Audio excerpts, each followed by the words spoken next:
கிருஷ்ணகிரியில் 13 வயது சிறுவன் கடத்தப்பட்ட நிலையில் காட்டுப்பகுதியில் சடலமாக கண்டெடுக்கப்பட்ட சம்பவம் பெரும் அதிர்ச்சியை ஏற்படுத்தியுள்ளது.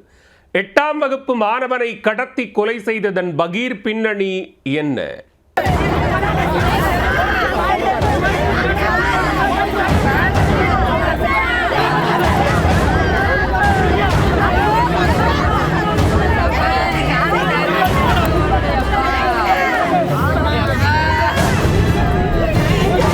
துருதுருவென விளையாடிக் கொண்டிருந்த 13 வயது சிறுவன் உடல் அசைவற்று சடலமாக கிடந்ததைக் கண்டு பெற்றோர் மற்றும் உறவினர்கள் கதறி துடித்த சம்பவம் அனைவரின் கண்களையும் குடமாக்கியது.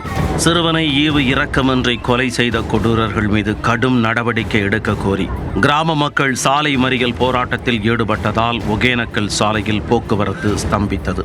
ஊரையே கொந்தளிக்கச் செய்த சம்பவத்தில் நடந்தது என்ன?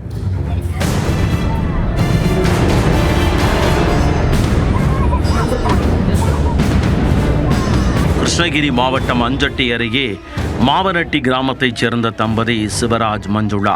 இந்த தம்பதிக்கு 2 மகன்கள் மற்றும் ஒரு மகள். இவர்களில் இளைய மகன் ரோஹித் அங்குள்ள பள்ளியில் 8ஆம் வகுப்பு படித்து வந்தார். புதன்கிழமை மாலையில் தனது வீட்டின் அருகே சிறுவன் விளையாடிக் கொண்டிருந்தார். அப்போது காரில் வந்த இளைஞர்கள் 2 சிறுவன் ரோஹித்தை கடத்திச் சென்றதாக கூறப்படுகிறது. பின்னர் அவர்கள் அப்பகுதியில் உள்ள பெட்ரோல் பங்க் அருகே காரை நிறுத்திவிட்டு மற்றொரு காரில் சிறுவனை கடத்திச் சென்றுள்ளனர். இதை அறிந்த சிறுவனின் பெற்றோர் அஞ்சட்டி காவல் நிலையத்தில் புகார் அளித்துள்ளனர். ஆனால் புகாரின் பேரில் உடனடியாக போலீசார் நடவடிக்கை எடுக்கவில்லை என கிராமத்தினர் குற்றம் சாட்டியுள்ளனர். இதனால் ஆத்திரமடைந்த பெற்றோர் மற்றும் கிராம மக்கள் அஞ்சட்டி பேருந்து நிலையம் அருகே திடீரென சாலை மறியலில் ஈடுபட்டனர். இந்த நிலையில் கிராமத்தில் இருந்து 5 கிலோமீட்டர் தொலைவில் உள்ள காட்டுப்பகுதியில் சிறுவன் கொலை செய்யப்பட்டு சடலமாக கிடந்தது தெரிய வந்தது. உடனே விரைந்து சென்ற உறவினர்கள் சிறுவனின் உடலை கைப்பற்றினர்.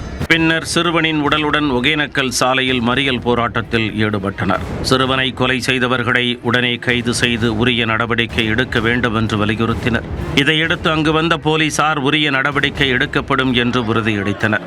இதற்கிடையே சந்தேகத்தின் பேரில் அதே கிராமத்தைச் சேர்ந்த மாதவன் மற்றும் அவரின் நண்பரை பிடித்து போலீசார் விசாரணை மேற்கொண்டனர்.